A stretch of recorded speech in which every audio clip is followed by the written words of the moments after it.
dan kemuncaknya ialah kamu beriman kepada Allah. Itu tunjang, itu dasar, itu akar kepada kejayaan kita dunia sampai akhir.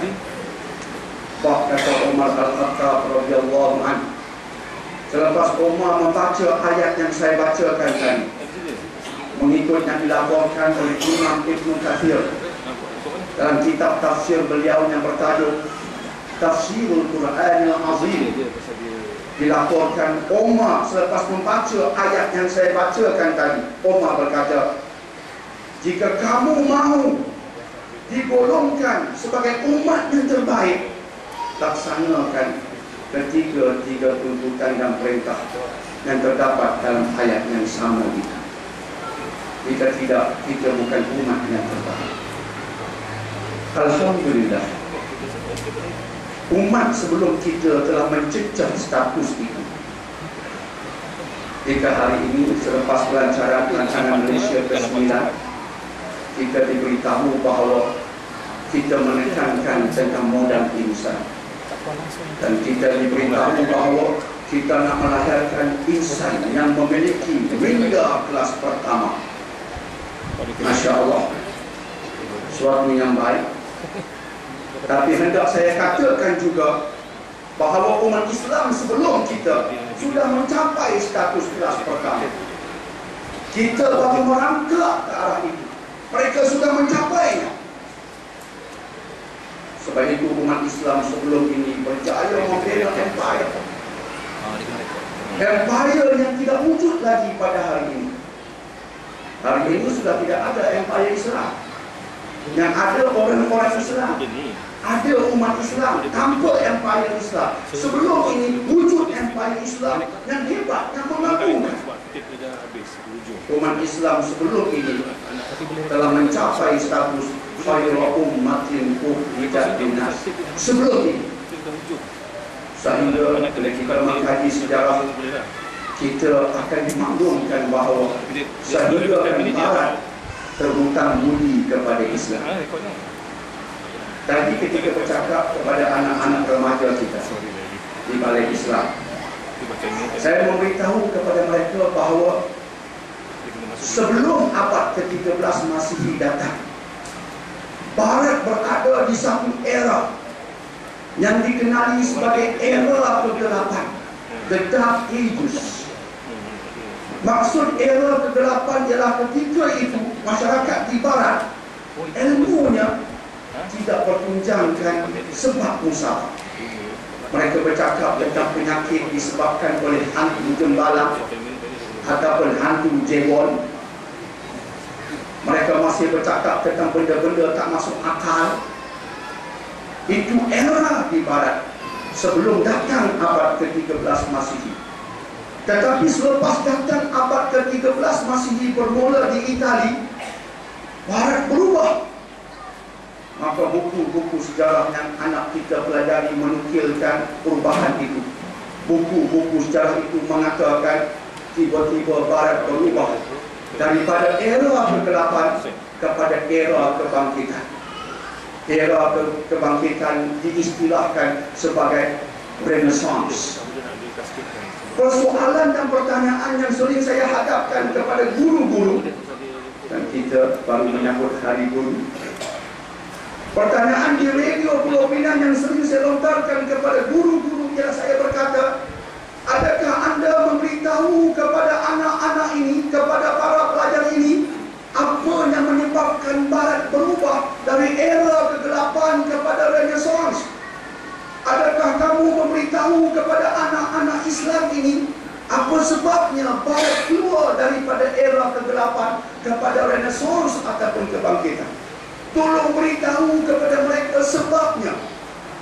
Sebabnya ialah Islam dan umat Islam, terutamanya umat Islam di bumi Andalus, yang kadang-kala dikenali sebagai Andalusia, yang sekarangnya dikenali sebagai Spanyol. Yang lebih diingati hari ini ialah Spanyol dengan bola. Tetapi bumi itu telah melahirkan umat hebat, umat Islam. Dan ilmu-ilmu itu ilmu-ilmu umat Islam di bumi Andalus ini dibawa balik ke barat oleh tokoh-tokoh seperti The Lord of Cremona dan seumpamanya, diterjemahkan dalam bahasa mereka sehingga bahan-bahan itu mengubah barat, dan perubahannya berkekalan nampaknya sampai ke hari ini. Dan mereka seringkali mengatakan mereka ialah pengkaji sejarah. Seringkali mereka mengatakan bahawa tanpa Islam, siapalah barat? Tanpa Islam, siapalah barat? Siapa berkata kalimat-kalimat seumpama itu, tuan-tuan dan puan-puan? Yang berkata kalimat-kalimat seumpama itu ialah orang-orang bukan Islam yang mengkaji sejarah secara adil. Ia disebutkan oleh Dr. Robert Briford dalam buku beliau yang bertajuk The Makings of Humanity. Disebutkan oleh Philip K. Hickey dalam buku beliau History of the Arabs. Disebutkan oleh Victor Robinson dalam buku beliau The Story of Medicine. Disebutkan oleh Mamadou Pitor dalam buku beliau The Islamic Culture. Disebutkan oleh A.M. Lothrop Stoddart dalam buku beliau The New World of Islam. Disebutkan oleh George Sardin dalam buku beliau Introduction to the History of Science. Dan pada tanggal 26 September tahun 2001, hanya beberapa hari selepas berlakunya tragedi 11 September 2001, tragedinya menyebabkan tokoh-tokoh barat, pemimpin barat menghantam Usama bin Laden, Al-Qaeda dan juga umat Islam secara umumnya, dan mengatakan juga bahawa Al-Quran berangsang kepada keganasan ini.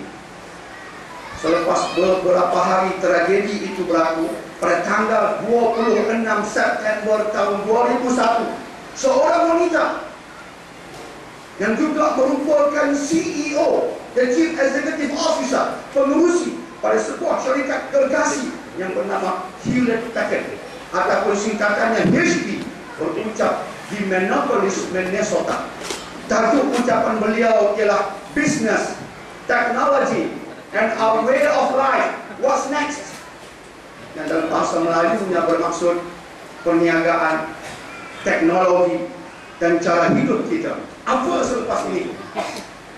Dan di hujung ucapan ini, beliau telah mengatakan sesuatu yang mengejutkan dunia Islam.